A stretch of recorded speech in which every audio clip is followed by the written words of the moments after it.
आलोक TV Kandhamal जिला टिकावाली गोष्ठी शिक्षा केन्द्र अंतर्गत टुडुबाली क्लस्टर मिडाबाली प्राथमिक विद्यालय रे नूतन भावे जोगदे शिक्षक नरेश कुमार भोई को विद्यालय तरफ पुष्पगुच्छ और उत्तरीय दे स्वागत संबर्धना करा जाइथिबा बेले चाकिरीरू अवसर नेइथिबा भारप्राप्त प्रधान शिक्षक मुनिवर कंवर को पुष्पगुच्छ और उपढौकन दे विद्याकालीन संबर्धना दिया जाइथिला। उक्त कार्यक्रम रे विद्यालय परिचालना कमिटी सभापति सोमनाथ प्रधान अध्यक्षता करथिले।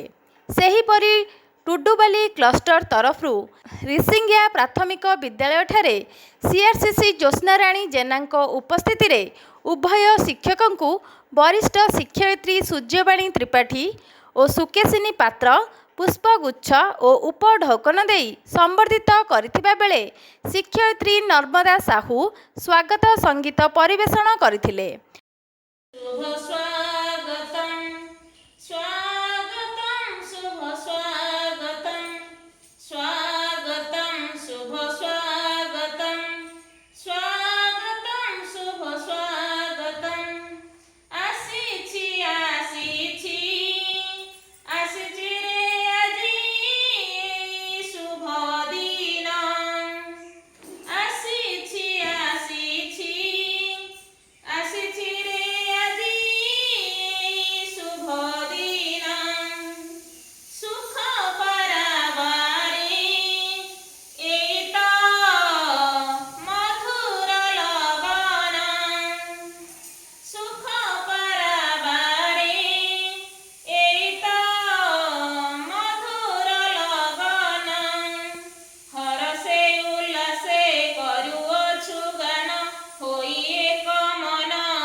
मंच परिचालना शिक्षक दुर्गा प्रसाद साहू करथिबा बेले रिसिंगिया प्राथमिक विद्यालयर भारप्राप्त प्रधान शिक्षक प्रवेश प्रधान धन्यवाद अर्पण करथिले।